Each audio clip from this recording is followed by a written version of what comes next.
Assalamualaikum warahmatullahi wabarakatuh. Bismillah, wassalamu ala rasulillah Sayyidina Muhammad ibn Abdillah wa ala alihi wa ashabihi wa la hawla wa la quwata illa billah, amma ba'd.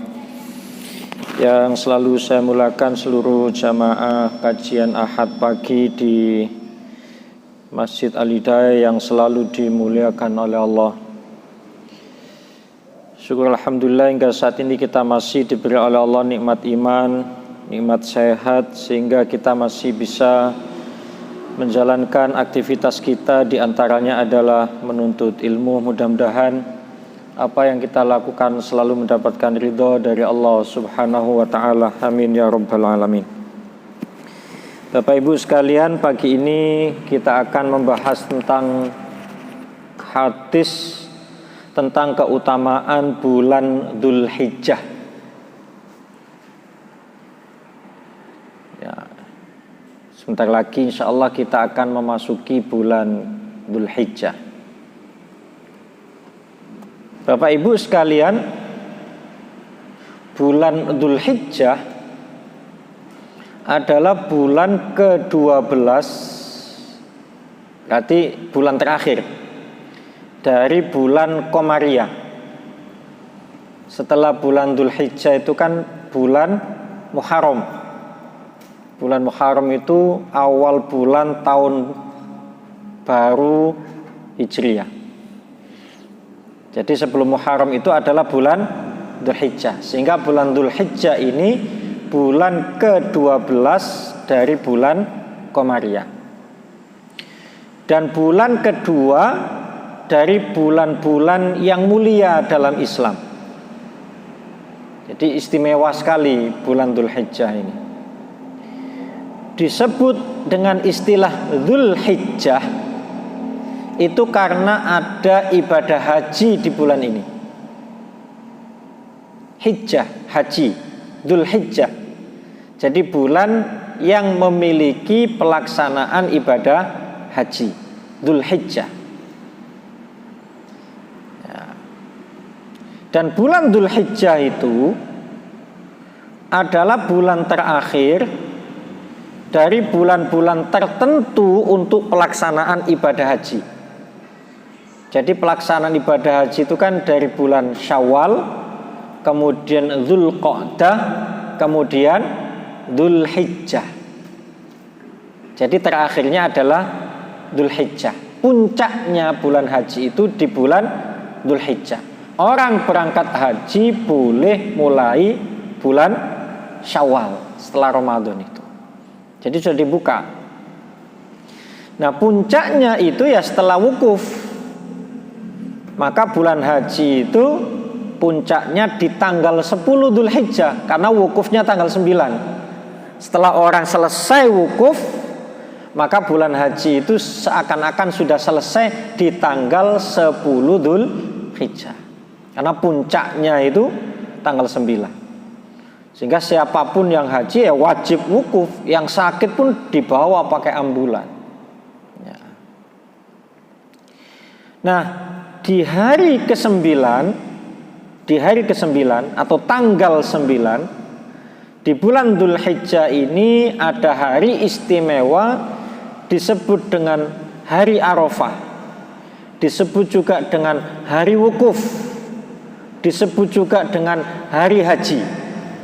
Karena puncaknya haji itu adalah wukuf, sehingga dia disebut juga hari haji. Jadi hari wukuf atau hari Arafah atau hari haji. Di tanggal 10-nya disebut dengan Idul Adha, hari raya kurban. Istimewa Dzulhijjah ini.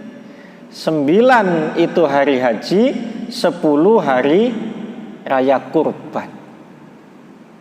Dua ibadah yang sangat istimewa terjadi di satu bulan itu.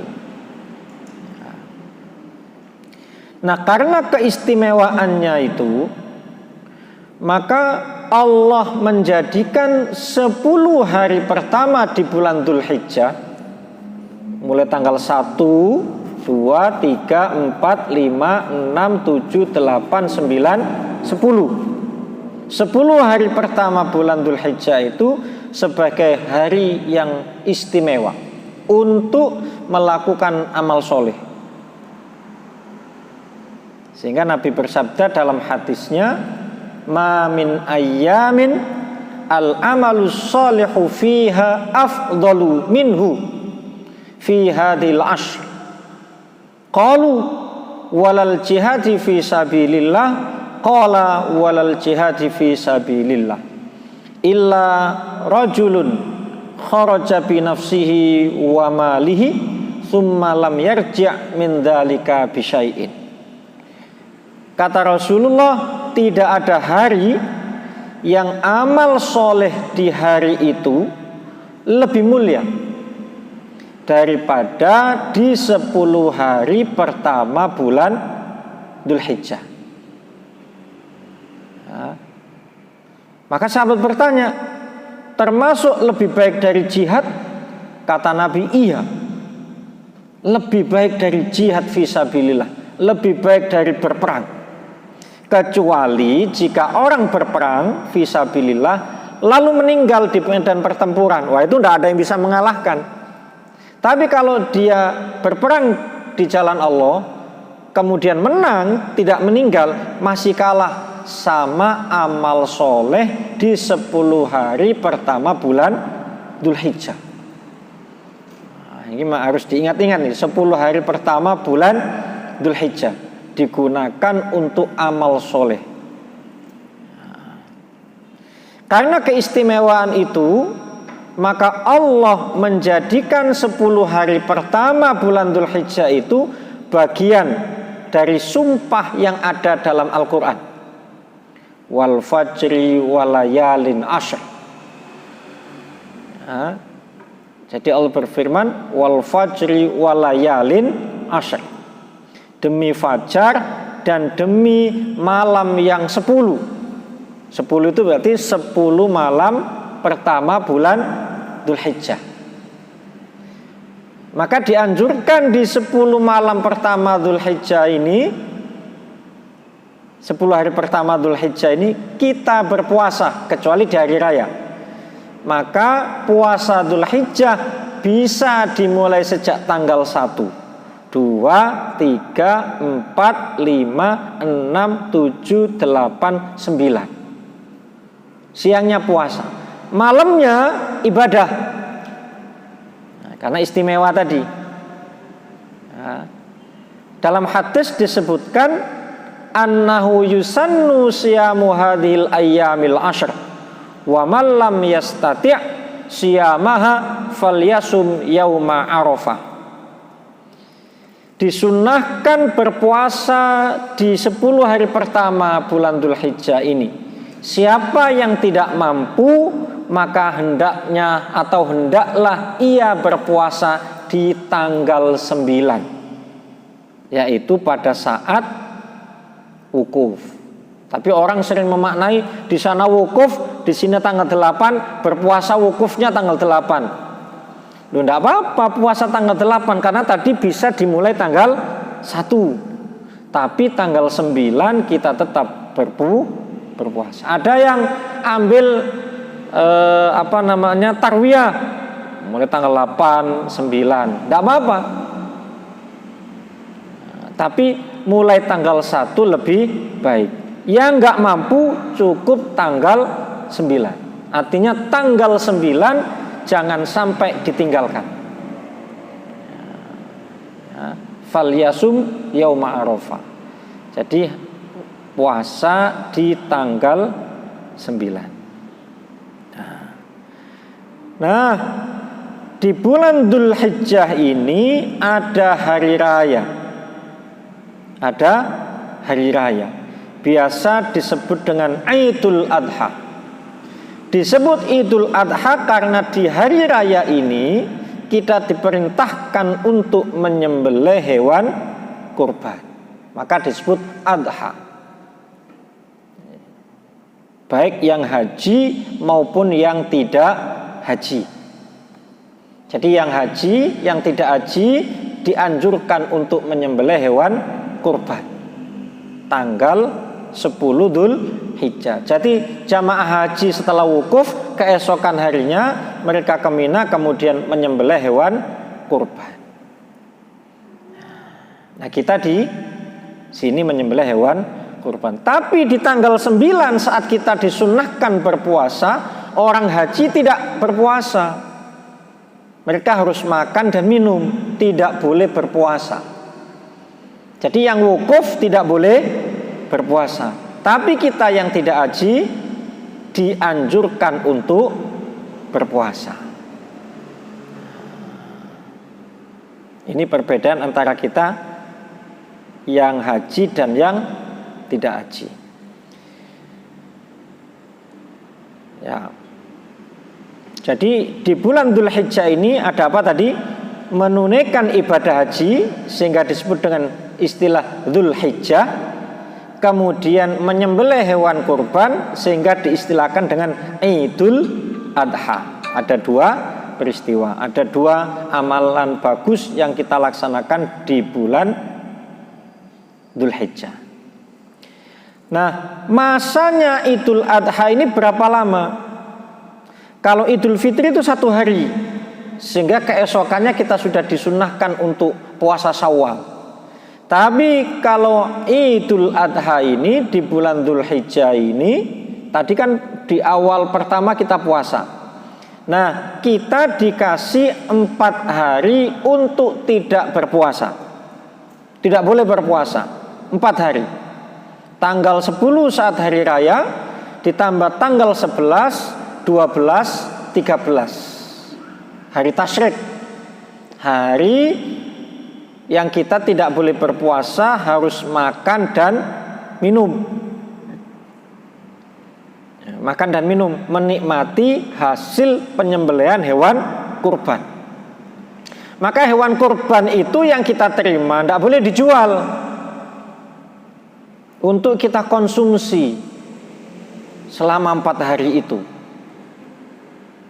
Kecuali jika yang menerima ini betul-betul orang fakir, orang miskin yang butuh uang, baru boleh dijual. Tapi orang yang tidak fakir, tidak miskin, tidak boleh menjual daging kurban. Maka kalau kebanyakan dikasihkan kepada orang fakir, miskin, atau kepada siapapun. Jangan sampai dijual. Karena tidak boleh ada sesuatu yang dijual dari hewan kurban kecuali oleh orang fakir atau orang miskin. Jadi yang menerima daging kurban, apalagi panitia, tidak boleh menjual apapun bentuknya kecuali yang menerima tadi orang fakir atau miskin. Baru dia boleh menjual. Tapi kalau yang tidak boleh. Maka di hari raya tadi itu 10 sama tasyrik 11, 12, 13 haram hukumnya berpuasa. Meskipun itu puasa sunnah. Misalkan hari ini hari Ahad, jatuh hari raya Idul Adha, besok Senin. Gak bisa kita kemudian niat puasa sunnah hari Senin. Karena hari itu adalah hari memang tidak boleh berpuasa. Atau misalkan hari tasyrik ke-13 itu hari Kamis, sehingga tanggal 12-nya Rabu, 11-nya Selasa, 10-nya Senin. Senin hari raya, 11, 12, Selasa, Rabu, 13-nya Kamis. Tidak boleh juga kita berpuasa Kamis. Jadi menunggu hari tasyriknya selesai. Jadi 10, 11, 12, 13 tidak boleh berpuasa. Nunggu sampai tanggal 14. Jadi puasa sunnah tidak boleh, puasa qadha tidak boleh, puasa nazar juga tidak boleh. Sehingga puasa di hari ini 10, 11, 12, 13 itu hukumnya batal jika dilakukan. Percuma. Karena kita tidak boleh berpuasa. Dalam hadis disebutkan bahwa Allah telah memberikan 2 hari istimewa, hari keberkahan kepada kita. Yang pertama adalah hari raya Idul Fitri, dan yang kedua adalah hari raya Idul Adha atau hari raya kurban. Jadi 2 hari keberkahan itu. Oleh karena itu Bapak Ibu, Idul Adha, bulan Dzul Hijjah itu namanya banyak. Ada orang menyebutnya Yaumun Nahar, hari raya kurban atau Idul Adha tadi. Ada yang menyebutnya Idun Kabir, hari raya besar. Karena ada hari raya kecil itu hari raya Idul Fitri. Maka saudara-saudara kita dari Madura toron mudik di hari raya Idul Adha karena itu adalah hari raya besar. Ada yang menyebutnya hari raya haji karena di situ memang orang melaksanakan ibadah haji. Maka orang biasa menyebutnya bulan haji atau hari raya haji, hari raya besar, hari raya kurban. Dengan istilah yang bermacam-macam menyesuaikan bentuk pelaksanaan ibadah yang kita laksanakan di bulan Dzul Hijjah itu.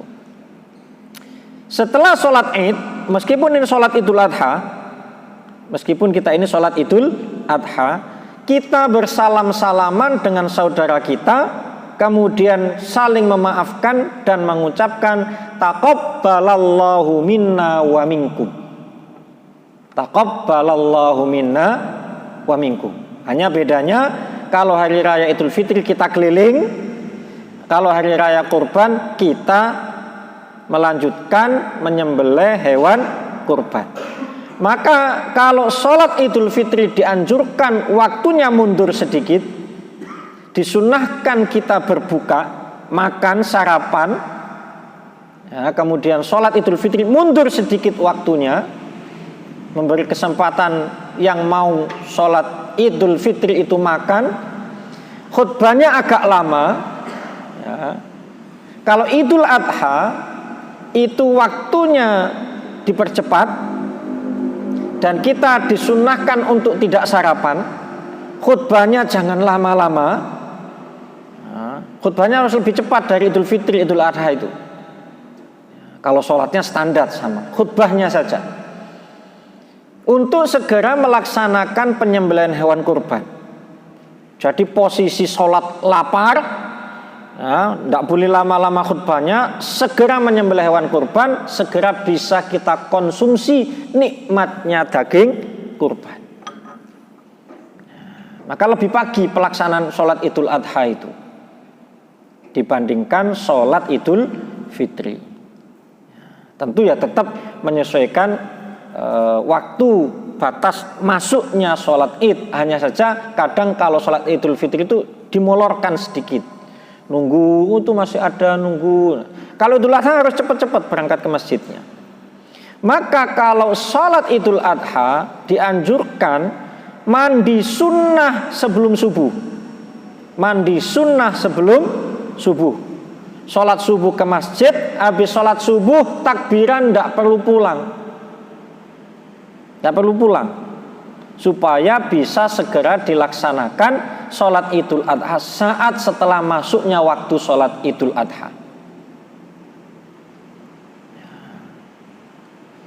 Ya. Nah waktunya kapan? Ya seperti sholat syuruk itu. Adha itu masuknya waktu duha. Ya, syuruk itu. Jadi mengucapkan apa? Taqabbalallahu minna wa minkum. Karena ashabu Rasulillahi sallallahu alaihi wasallam idzal taqau yaumal aidi yaqulu ba'dum li ba'din taqabbalallahu minna wa minkum. Para sahabat di hari Id saat bertemu satu sama lain mereka mengucapkan taqabbalallahu minna wa minkum. Waktu membaca takbir di hari raya Idul Adha terjadi perbedaan pendapat kapan kita mulai membaca takbir dan kapan diakhiri. Pendapat pertama mengatakan sejak pagi hari Arafah, jadi tanggal 9 pagi itu sudah boleh baca takbiran, hingga akhir hari tasyrik. Ini pendapat pertama. Ini yang disampaikan dan yang dilakukan oleh sahabat Umar bin Khattab, sahabat Ali bin Abi Thalib, sahabat Ibnu Abbas, sahabat Ibnu Mas'ud, ya, yang kemudian diambil oleh mazhab Hanafi. Jadi takbirannya kapan mulai? Pagi hari Arafah. Ini kan tidak populer. Kita biasanya takbirannya sore. Pagi hari Arafah itu sudah boleh. Ini pendapatnya siapa tadi? Sahabat Umar bin Khattab, sahabat Ali bin Abi Thalib, sahabat Ibnu Abbas, sahabat Ibnu Mas'ud. Kuat ini pendapat. Jadi mulai tanggal 9 pagi, ya wukuf itu hari Arafah pas kita puasa sampai terakhir hari tasyrik. Pendapat kedua, sejak zuhur hari kurban. Ini tidak populer juga. Takbirannya itu setelah kita menyembelih hewan kurban, hingga subuh hari akhir tasyrik. Jadi kalau tadi lebih panjang, tanggal 9 sampai akhir hari tasyrik. Kalau ini zuhur hari kurban, setelah menyembelih hewan kurban itu sampai subuh terakhir tasyrik. Subuh sudah terakhir. Ini tidak populer. Ini mazhab Maliki. Pendapat ketiga, dimulai sejak zuhur hari Arafah. Ini yang populer kita lakukan hingga asar hari akhir kurban, tasyrik. Tasyrik, ini yang umum. Ini mazhabnya Syafi'i. Jadi asar hari Arafah, asar hari Arafah, zuhur hari Arafah sampai asar hari terakhir tasyrik. Cuma kita sering mengambil habis asar, tidak habis zuhur. Sebetulnya habis zuhur pendapatnya itu. Pendapat keempat, dimulai sejak subuh hari Arafah hingga maghrib akhir hari tasyrik. Maghrib ini lebih yang paling panjang, sampai akhir maghrib, sampai maghrib. Kalau yang pertama tadi kan tidak sampai akhir, sebelum maghrib sudah enggak. Kalau ini sampai maghrib. Yang umum yang di kita itu yang ketiga tadi, zuhur hari Arafah sampai asar hari terakhir tasyrik. Ini yang umum kita lakukan.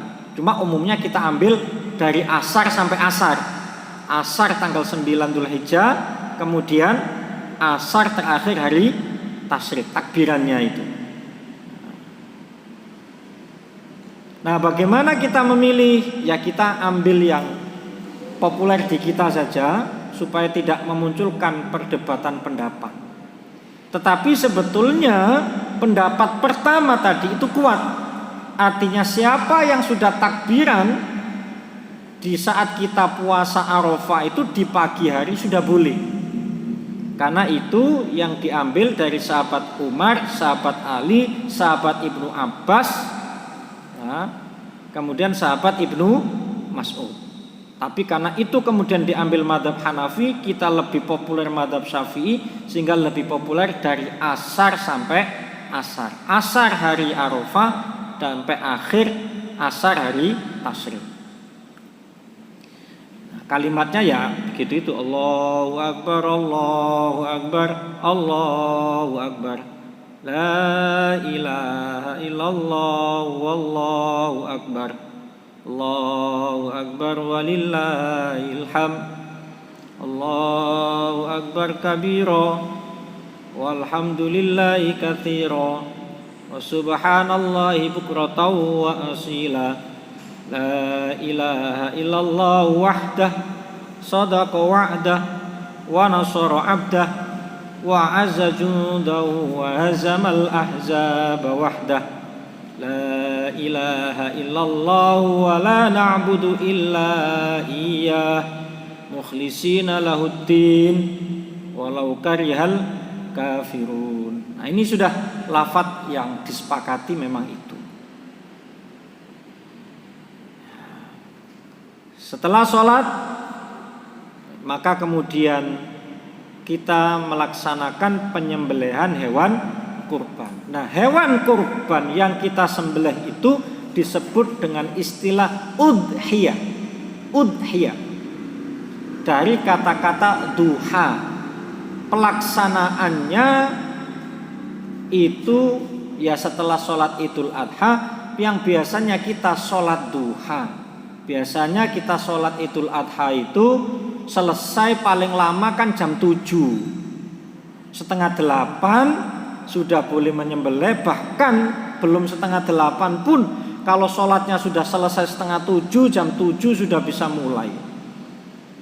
Biasa kita sholat duha, sehingga kemudian diistilahkan dengan al-udhiyah, penyembelihan hewan kurban di waktu duha. Istilahnya begitu. Nah, disebut udhiyah karena terkait waktu penyembelihannya ditetapkan, yaitu waktu duha atau sembelihan di waktu duha pada tanggal 10 Dzulhijjah sampai dengan tanggal 13 Dzulhijjah. Maka jangan nyembelih malam, gak ketok. Terus siapa yang membagikannya kapan? Enggak bagus. Ya, waktu duha itu yang utama. Mengawalinya. Urusan nanti sekian kambing, sekian sapi sehingga ada yang disembelih sebelum zuhur, ya enggak masalah. Itu mengawalinya tadi di waktu duha. Tadi sudah disebutkan kita mandi sebelum sholat subuh. Mandi itu hukumnya sunnah muakkadah, sunnah yang sangat dianjurkan, baik untuk dewasa, anak-anak, laki, perempuan.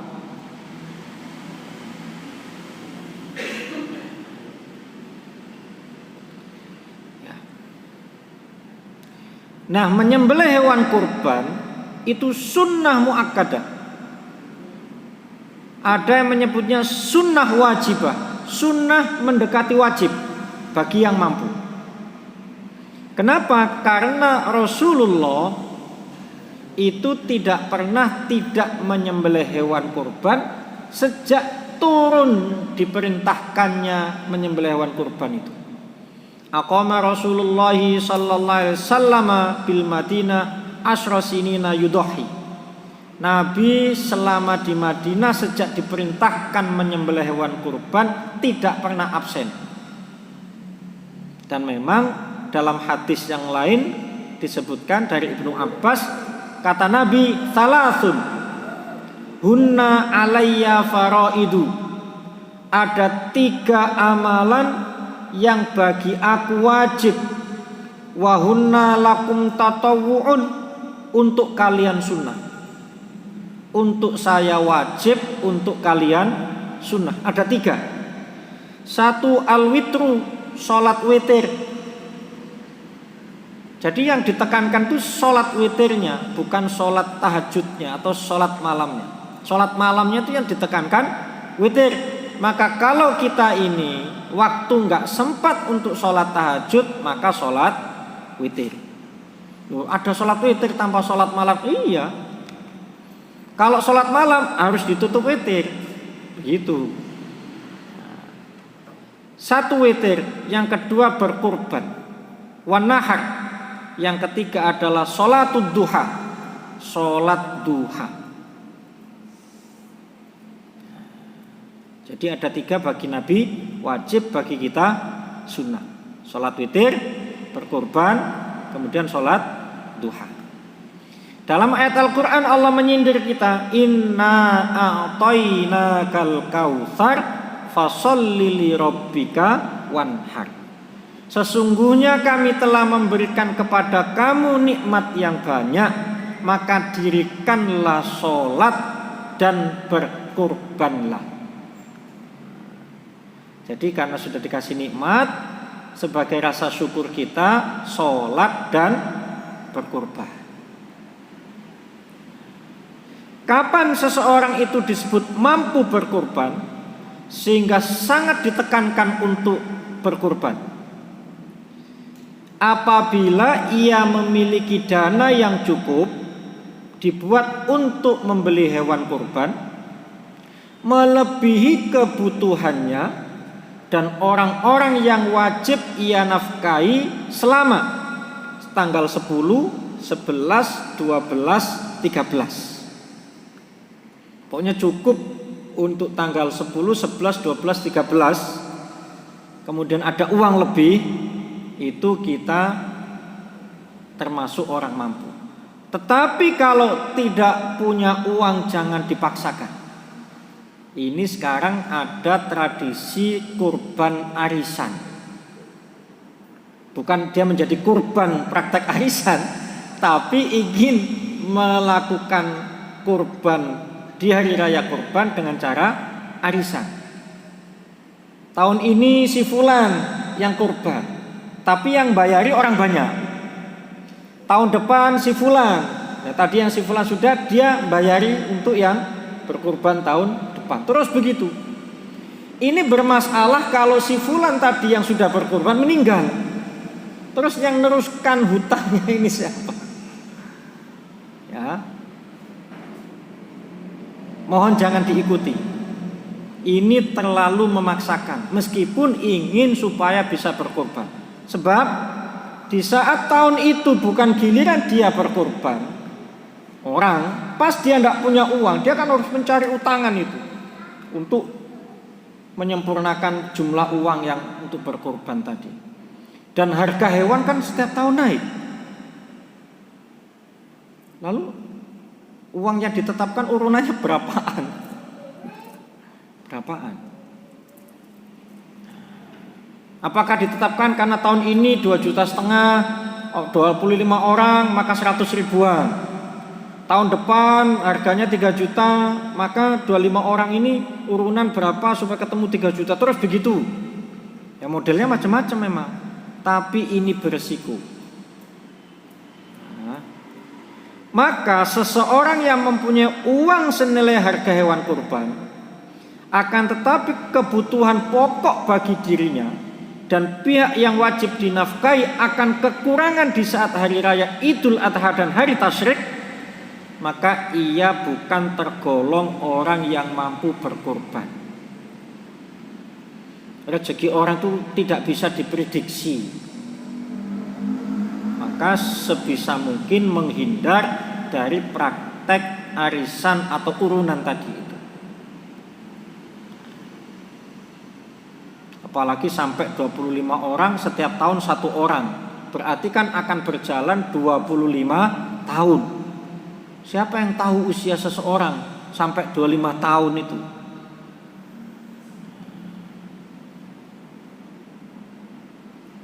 Saking kepinginnya berkurban boleh, tetapi harus cari cara yang benar. Syarat hewan kurban ya al-an'am, hewan ternak yang bisa dikonsumsi, yang ditetapkan adalah 3 macam hewan kurban: al-ibil, wal baqar, wal ghanam. Unta atau sapi atau kambing atau domba.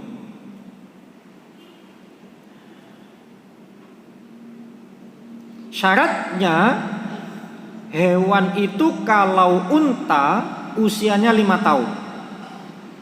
Jadi sebelum 5 tahun itu masih bayi unta itu, masih belum dewasa. Kalau sapi minimal usia 2 tahun. Kalau kambing minimal usia 1 tahun. Nah, pernah terjadi tahun lalu di salah satu masjid, sapi ternyata usianya belum 2 tahun, tapi sudah terlanjur. Istilahnya sekarang kan powel. Jika tidak menemukan yang usia tadi itu, maka kita memilih berkorban domba. Khusus domba ini kalau terpaksa boleh usia 6 bulan. Jadi yang belum cukup usia yang boleh hanya domba, dan itu sudah masuk usia 6 bulan. Kalau kambing kacangan itu tidak boleh, harus sampai 1 tahun. Kalau domba karena terpaksa tidak ditemukan, maka boleh usia 6 bulan. Kata Nabi, la tadbahu illa musinnah. Janganlah kalian menyembelih hewan kurban kecuali masuk kategori musinnah. Musinnah itu cukup usia. Musinnah cukup usia. Illa ayyasura alaikum, kecuali jika terasa sulit bagi kalian mencarinya. Karena sekarang banyak sapi kena PMK. Kemarin kami mencari sapi ke Nganjuk, sudah pesen 3, saat kita ke sana 2 mati, tinggal 1 sudah sakit, belum kita beranjak sorenya mati. Nah setelah kita ketahuan ke lokasi itu, pindah ke desa lain, orang desa lain tadi tahu kita sudah dari desa itu dan ada sapi mati, kita tidak boleh masuk, katanya akan menularkan. Ya udah cepet kalau sudah begitu, dudut mati cepat. Tapi kambing belum ada berita kena PMK, sehingga mungkin kambing lebih aman untuk kurban daripada sapi. Kalau ingin kurban sapi harus dijaga, dirawat. Cuma itu tadi, kita tidak tahu pas mendekati hari H mati apa enggak. Nah, masih rawan. Jadi sekarang ini mungkin yang sudah siap-siap buka jual beli hewan kurban itu masih kambing. Yang sapi belum berani. Cepat sekali prosesnya. Ya, tetangga saya itu punya 2, 1 mati tinggal 1. Jadi fatatbahu, kecuali kalau sulit tadi, fatatbahu jad'ah minadh-dha'ni. Sembelihlah jad'ah dari domba. Jad'ah itu usianya 6 bulan. Minadh-dha'ni domba. Kalau sulit domba usia 6 bulan. Yang lain tidak boleh, tetap harus menunggu usianya genap. Terbebas dari aib. Apa aibnya? Lumpuh, tidak boleh. Misalkan karena dibawa dari Blitar, dari Jember jauh ke Surabaya naik kendaraan, pas diturunkan pincang, maka yang pincang ini tidak boleh dijual, tidak boleh dipakai untuk kurban. Tapi kalau nanti mendekati hari H sembuh, boleh. Tapi kalau masih pincang tidak boleh. Hati-hati kalau ada kelihatan besar, kok murah. Kadang ada aib yang disembunyikan oleh penjualnya. Bermata 1, maksudnya matanya satunya mungkin sakit. Sakit fisik atau kurus. Kemarin saya mencari kambing, mestinya harganya 3.700.000, dia jual 1.250.000. Kok murah ini? Kita suruh bangun, tidak mau bangun. Tarik-tarik tidak bangun. Penjualnya tidak ngomong kalau itu sakit. Pokoknya dijual murah. Dan dia bilang harus segera disembelih, tidak ngomong kalau sakit. Akhirnya karena murah kami ragu, pindah. Pulangnya lewat dari situ dia sudah disembelih. Katanya saya tanya ke tetangganya, sakit pak, sore itu nek disembelih mati wedhus sih. Harga 3.700.000 menjadi 1.250.000. Wah itu kan aneh. Jadi jangan sampai yang sakit. Kata Nabi, ya, anna Rasulullah sallallahu alaihi wasallam su'ila madza yuttaqa minadh-dhahaya. Nabi saat ditanya tentang hewan kurban yang harus hindari apa? Fa asyara bi yadihi wa qala arba'an. Nabi menyebutkan 4 macam tadi. Al-arja' al-bayyin dhulwa wal awra' al-bayyin awra' wal maridu al-bayyin maradwa wal ajfa' allati la tunki. Jadi pincang yang jelas pincangnya, buta yang jelas butanya, sakit yang jelas sakitnya, dan yang kurus. Karena kita berkurban itu yang dibagi daging bukan tulang. Kita dapat daging campuran tulangnya lebih banyak. Opo iki isine balung tok, lu padahal ada dagingnya. Apalagi ndak ada dagingnya. Maka harus cari yang gemuk. Karena yang kita bagi itu daging. Sehingga ada 4 macam hewan yang tidak sah dijadikan hewan kurban. Yang tadi itu, yang matanya jelas-jelas buta, yang fisiknya jelas-jelas dalam keadaan sakit, yang kakinya jelas-jelas pincang, yang badannya kurus, tidak berlemak. Hewan kurban sudah menjadi milik penuh yang berkurban. Nah, ini yang saya sebut tadi, hindari yang arisan. Hewan kurban sudah menjadi milik penuh yang berkurban. Saat kita arisan, tadi harga kambing 2,5 juta ditopang oleh 25 orang. Lu benar sudah lunas kambingnya. Saya masih punya hutang 2.400.000 ke orang yang harus saya cicil setiap tahun. Berarti tadi kan belum hak milik penuh itu, masih hutang. Hewan kurban sudah menjadi milik penuh yang berkurban. Tidak ada yang masih terkait dengan orang lain. Dilakukan di waktu tertentu dengan niat tertentu, lalu disedekahkan daging yang masih mentah. Bedanya kurban dengan akikoh, kalau akikoh itu dibagikan yang sudah matang tinggal makan, kalau kurban dibagikan mentah. Nah, dibagikan mentah.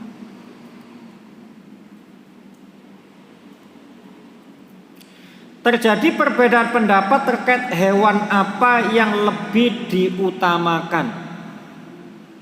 Yang bagus itu domba atau kambing atau sapi. Pendapat pertama, mazhab Maliki mengatakan domba lebih diutamakan karena Rasulullah berkurban dengan domba. Merujuk pada yang dilakukan oleh Rasulullah. Tetapi mazhab Syafi'i mengatakan unta lebih bagus, baru sapi, baru domba atau kambing. Merujuk pada hadis pahala orang yang berangkat sholat Jumat lebih awal. Kalau lebih awal seperti dia berkurban unta, terlambat sedikit seperti berkurban sapi, terlambat lagi seperti berkurban kambing, terlambat lagi seperti berkurban ayam, terlambat lagi seperti berkurban telurnya ayam, terlambat lagi seperti orang berkurban perasaan. Merujuk pada itu. Nah, kita pilih yang mana? Bebas. Karena toh saat kita berkurban sapi untuk 7 orang. Tapi kalau sapi untuk sendirian bagus. Sapi untuk sendirian tentu lebih bagus daripada domba. Ya tergantung. Ada warga itu saya senang sapi daripada kambing, saya tidak bisa masaknya. Akhirnya orang berebut untuk urunan sapi. Saya senang kambing. Wah macam-macam sudah. Sudah seleranya yang berkorban. Yang menerima tinggal menerima saja. Gak usah rewel. Ya. Untuk kambing, ya tentunya domba itu putih lebih diutamakan. Jadi saya kalau mencari itu memang senang kalau putih itu kan bersih gitu. Tapi kalau tidak ada ya tidak apa-apa yang lain. Gemuk, banyak daging, penampilan fisiknya menarik. Gagal, jantan. Kalau tidak ada jantan, betina boleh. Tapi diutamakan yang jantan. Kasihan kalau lihat betina itu. Jantan itu yang menyembelih tega biasa. Masa penyembelihan ini juga terjadi perbedaan pendapat. Ada yang mengatakan hari raya tanggal 10 sama 2 hari tasyrik saja. Tidak sampai tanggal 13. Jadi tanggal 10, 11, 12. 13-nya enggak. Kenapa? Merujuk pada hadis Nabi anna Rasulullah sallallahu alaihi wasallam naha antuk kalaluhumul adhahi ba'da thalathin. Nabi melarang membagikan daging kurban berkurban di hari setelah ketiga. Setelah ketiga berarti 10, 11, 12. Sudah 3 ini. 13 ini sudah. Sehingga ini masuk kategori makruh hari terakhir itu. Ini pendapat pertama. Pendapat kedua yang umum ini, hari raya dan hari tasyrik sampai tanggal 13. Dengan dalil hadis Nabi yang menyatakan bahwa ayyamut tasyriki ayyamu aklin wa syurbin. Hari tasyrik itu hari makan dan minum, termasuk tanggal 13. Maka kita bagi daging kurban di hari itu boleh, karena itu hari makan dan minum, sehingga boleh menyembelih di tanggal 13.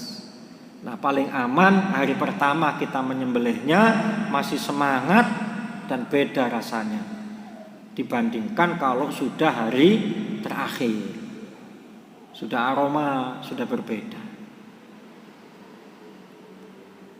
Bagi yang berkurban, ada beberapa etika yang harus dilakukan.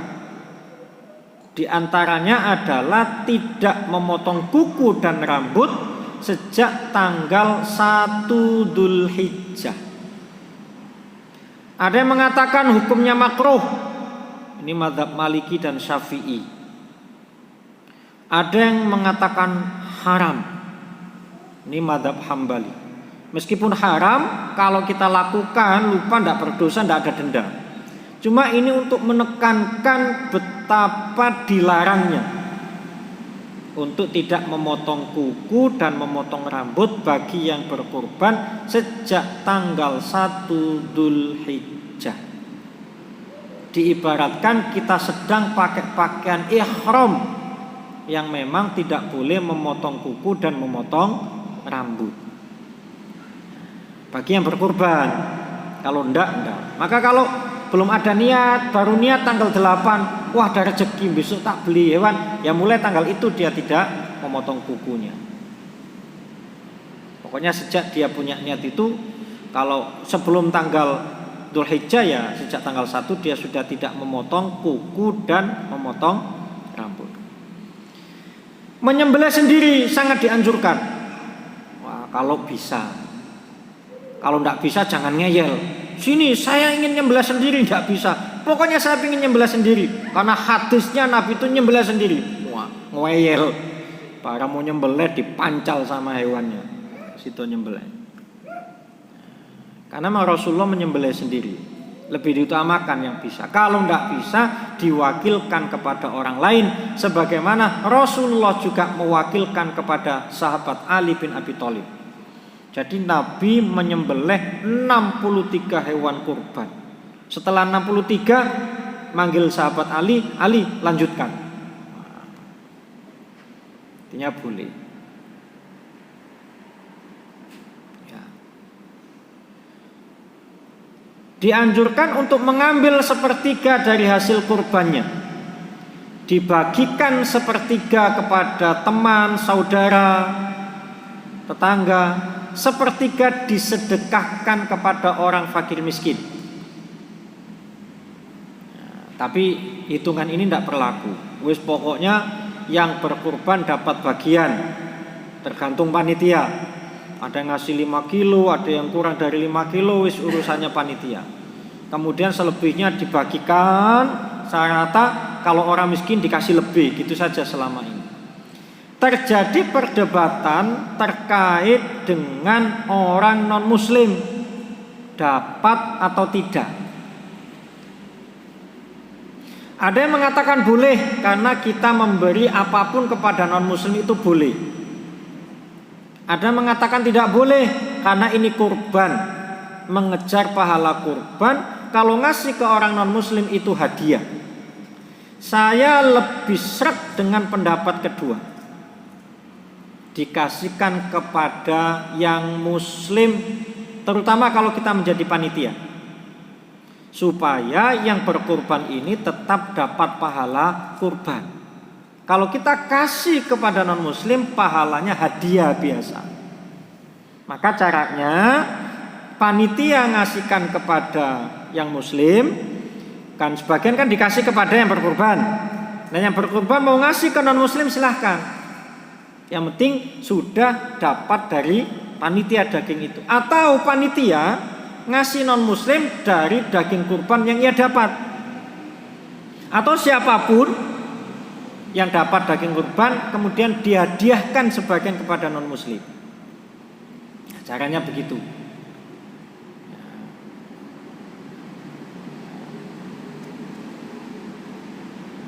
Nah, ada satu kasus di perumahan itu, security ada muslim non muslim. Nah, security ada muslim non muslim. Panitia kan tidak ngasihnya non muslim. Maka security dikasih lebih, iki gak sampean. Nah, pokoknya sampean security di atas segitu. Sampean tok non muslim gak.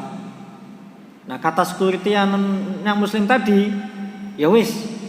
Saya non muslim kok tak cukup toko nggonku ae hadiah. Nah, tidak apa-apa itu. Karena panitia sudah ngasihkan kepada yang berhak menerima yang muslim. Nah, yang nerima ini terserah dia itu milik dia. Yang jelas panitia saat ngasih karena dia amanat dari orang berkurban, jangan sampai kurban itu berpahala hadiah saja. Lebih aman begitu. Walau akala aktsara jaza, jika orang yang berkorban mengambil lebih dari sepertiga boleh. Dan banyak kasus terjadi. Dia setor 1 kambing. Setelah disembelih macam-macam dia minta. Kata panitia entek iki kaya buntut itu. Artinya saking banyaknya yang diambil enggak apa-apa. Ya. Wa Ibnu Umar qala ad-dhuhaya wal hadaya salatun. Sulusun laka wa sulutun li alika wa sulusun lil masakin. Ibnu Umar mengatakan hewan kurban itu dibagi menjadi 3. Sepertiga untuk kamu, sepertiga untuk keluarga kamu, sepertiga untuk orang miskin.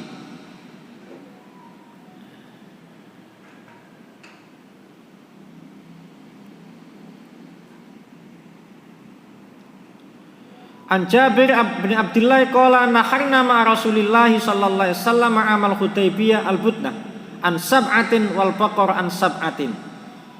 Diriwayatkan dari Jabir bin Abdullah kami telah menyembelih kurban bersama Rasulullah pada tahun Hudaybiyah, seekor unta untuk 7 orang dan seekor sapi juga untuk 7 orang. Nah, dalam satu riwayat Nabi menyembelih domba. Saat menyembelih itu doa Nabi, Bismillahi Allahumma taqabbal min Muhammadin wa ali Muhammadin wa min ummati Muhammadin tsumma dhahha bihi. Ya Allah, terimalah ini dari Muhammad dan keluarga Muhammad dan umatnya Muhammad. Ini satu domba doanya untuk orang banyak. Doanya saja, tapi ukurannya satu domba untuk 1 orang. Tapi doanya kita mendoakan dihadiahkan untuk orang banyak tidak apa-apa. Ya, tapi 1 kambing 1 domba untuk 1. Kalau yang untuk 7 tadi sapi, ya sapi.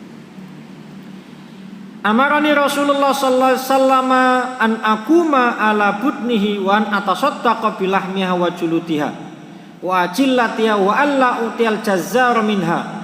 Qala nahnu nu'tihi min indina. Kata sahabat Ali, Rasulullah memerintahkan aku untuk mengurusi penyembelihan unta-untanya dan mensedekahkan daging, kulit dan bagian punuknya. Dan saya diamanahkan agar tidak memberikan si tukang potong dari hasil potongan itu sebagai upah. Kami memberikannya dari kantong kami sendiri. Jadi kalau kita ini minta tolong orang untuk menyembelih hewan kurban kita kasih dia upah dari kita. Maka saya kalau nyembelih 1 kambing biasanya saya siapkan uang 50. 2 kambing 50 kali 2, 3 kambing 50 kali 3. Tidak saya serahkan ke panitia, langsung saya kasih kepada yang nyembelih. Ini untuk sampean. Jadi dia tidak ngambil apapun dari hewan kurban kita. Kalau sapi saya kasih 250. Ini dari kami keluarga yang sembelih sapi. Jadi secara terpisah. Maka kalau Bapak Ibu jadi panitia, disampaikan saja. Mohon nanti Bapak Ibu yang berkorban menyiapkan uang untuk yang memotong.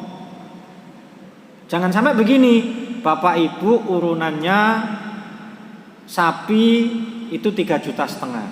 Sudah selesai. Kita tidak pernah menjelaskan harga sapi itu berapa sih kita beli. Sehingga saat sapinya datang, orang berpikir, oh itu 3,5 juta kali 7 orang, sapinya segitu. Padahal mungkin dibelikan di bawah itu. Kemudian sebagian dipakai untuk membayari si tukang potong. Itu harus disampaikan bahwa Bapak Ibu ini sapinya harganya sekian. Bapak Ibu kami tarik sekian. Karena sebagian itu untuk, harus dijelaskan. Jangan sampai tidak berterus terang. Ini sering terjadi. Cari untung tidak boleh. Ya. Sehingga tidak diperbolehkan memberikan tukang potong dari hasil potongannya sedikit pun. Maksudnya adalah tidak boleh memberikan upah. Saat kita ngasih daging itu bukan upah, tetapi bagian dari kurban yang memang dia berhak menerimanya. Ini daging kurban untuk sampean. Tapi ini bukan upah motong, ini daging kurban yang diberikan kepada sampean, seperti orang lain dapat. Nah, seperti orang lain dapat. Jadi tidak ada ini tadi. Kemudian berkorban untuk keluarga yang sudah meninggal. Ada pendapat mengatakan tidak ada kurban untuk orang yang telah meninggal dunia kecuali semasa hidupnya pernah berwasiat. Misal, pokoknya aku mati, yo sempatno kurban gawe aku. Wasiat kan? Maka itu wajib dilaksanakan. Jadi wala tadhiyata 'anil ghairi bi ghairi idni wala an mayyitin illam yusibiha. Gak ada kurban untuk orang meninggal kecuali dia berwasiat untuk minta dikorbankan, disembelihkan hewan kurban. Namun ada pendapat lain yang menyatakan kebolehan berkorban untuk orang yang telah meninggal dunia. Dengan alasan kita bersedekah untuk orang sudah meninggal itu boleh. Maka yang pendapat kedua ini kemudian orang menyembelih hewan kurban untuk keluarga yang sudah meninggal itu pahalanya seperti sedekah. Berarti dia sedekah bukan kurban. Ada yang mengatakan begitu. Wallahu a'lam. Kalau saya tetap biasanya saya kurban, anak saya kurban dan sebagainya, kemudian adik saya juga kurban, urunan untuk almarhum ibu saya. Kita lakukan begitu. Yang penting saya juga kurban, adik saya juga kurban. Tapi kita tidak pernah ini untuk ibu saya saja, saya tidak pernah. Karena ibu saya dulu pesan, kalau yang kurban itu usahakan kamu, karena kamu yang cari nafkah. Kalau kamu punya rezeki lebih, belikan untuk istri kamu, untuk anak kamu. Tapi kalau kamu hanya bisa satu, untuk kamu saja. Karena yang cari nafkah, kamu yang wajib itu, kamu yang sunnah mendekati wajib itu. Tapi kalau kamu ingin kurban untuk anak kamu harus kurban dulu. Gitu. Sehingga saat kami kurban untuk ibu, kami kurban juga. Adik saya yang urun, kurban juga. Ambil jalan tengahnya begitu kita.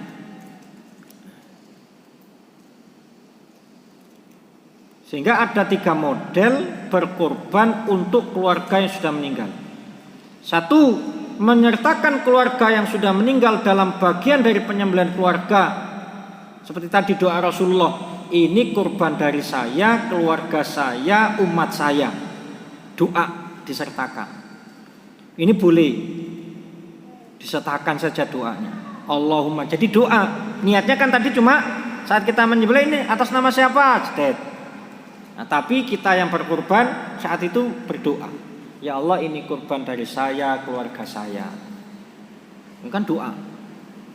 Yang kedua, menyembelih hewan kurban atas nama keluarga yang meninggal didasarkan pada wasiat tadi.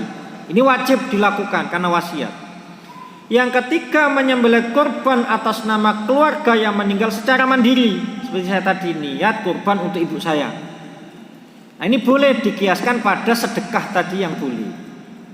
Ini ada pendapat begitu. Maka saya siasati, saya kurban dulu Sehingga saya beli untuk saya dan untuk ibu saya. Caranya begitu. Nah, yang menjadi perdebatan adalah menjual kulit kurban. Menjual kulit. Ini dulu populer. Sekarang ini di tempat saya itu sudah tidak berani ngurusi kulitnya lagi. Nah, karena tadi kita tidak boleh memberi upah kepada tukang potong dari bagian hewan kurban, termasuk menjual apapun dari bagian daging kurban itu. Jadi kalau saya menerima daging kurban tidak boleh saya jual, kecuali orang yang menerima daging kurban orang betul-betul fakir miskin, dia butuh uang. Tapi kalau orang kaya, orang yang tidak fakir, tidak miskin, tidak boleh, harus dikonsumsi. Kalau tidak kuat, kasihkan kepada orang lain. Aku kakean dagingi, tak kasihkan ke kamu. Tidak boleh tak dol yo, tidak boleh. Nah, sekarang kulit, nah, yang umum itu, maka kemudian diperbaiki sekarang ini. Kulit itu diberikan orang miskin, kemudian dia yang jual, boleh. Dia yang jual. Dikasihkan ke panitia yang miskin, dia yang jual boleh. Jadi bukan karena panitianya, tetapi karena miskinnya. Karena miskinnya. Kalau tidak ada orang miskin, ya dikasihkan aja kepada siapapun yang mau. Tapi yang nerima tidak boleh dijual, diolah. Diolah kulitnya tadi. Ini memang repot ini. Repot. Sebab yang mengatakan tidak boleh itu, kalau kita sampai menjual, itu harus mengganti hewan kurbannya. Yang berkorban aja tidak boleh menjualnya, apalagi panitia yang bukan berkorban. Tapi kalau dia menerima kulit itu sebagai bagian dari miliknya dan dia miskin, boleh dijual. Maka repot ini. Sehingga sekarang ini sudah tidak kita dapatkan pembeli kulit kurban seperti dulu. Sekarang jarang. Dulu kan kita baru nyembelih yang nunggu udah banyak itu. Orang bisnis kulit itu. Panitia itu belum disembelih, sudah tawar-menawar itu. Sampean berani berapa? Sampean berapa? Oh, dulu gitu. Iki sapa sing jo iki sing hargae dukur. Akhirnya pesan kepada orang, awas kulitnya jangan sobek gak gelem harga segitu. Wah, macam-macam kan. Dulu. Sekarang sudah hampir tidak kita temukan. Sudah tidak diurusi lagi. Karena tadi jangan sampai kemudian kita yang jadi panitia mengurangi pahala orang yang berkorban tadi, termasuk ngasih kepada non muslim. Ini harus hati-hati ya. Jadi kalau non muslim, jangan panitia yang ngasih, tapi orang yang sudah nerima dikasihkan sebagai hadiah. Kalau yang kulit, kasihkan kepada siapapun yang miskin, kemudian dia yang jual, tidak apa-apa. Nah, dia yang jual. Maka caranya, orang yang biasa bisnis kulit, ya bisnis kulit, dapat kulit itu tidak apa-apa, dia olah kan. Yang paling aman, jangan dia ambil kulit yang biasa bisa ngelola kulit ini, kan dia akan jual kan kulit itu. Kecuali kalau tidak dia jual, dia olah, dikasihkan ke masjid untuk beduk. Tapi kalau dia akan jual, berarti kan sama menjualnya tadi itu. Maka paling aman dikasihkan orang miskin, orang yang bisa ngelola kulit, beli kepada orang miskin tadi. Tak beli ya, karena nanti tak pakai kulit ini, kemudian tak bisnis, tak jual lagi. Maka panitia ngasih kepada orang-orang miskin. Ini orang miskin, ini kulit sampai jual ya. Nah kadang ada orang miskin yang dapat kulit tadi kan dapat banyak, 7 sapi ya kan, 7 kadang sampai 25 sapi. Kan banyak itu, misalkan berapa kulit sekarang dia jualnya. Oh kan besar itu. 50.000 aja misalkan kali 25 udah berapa? Kali 10 udah banyak. Kemudian dia sebagian dia kasihkan ke masjid atau dia belikan minuman apa kepada panitia, enggak apa-apa, itu sudah urusan dia. Nah, urusan dia. Saya kira begitu terkait dengan keutamaan bulan Dzulhijjah. Mudah-mudahan bermanfaat. Jika ada hal yang ingin ditanyakan, disilahkan. Kalau tidak ada, kami serahkan sepenuhnya kepada pembina. Terima kasih. Assalamualaikum warahmatullahi wabarakatuh.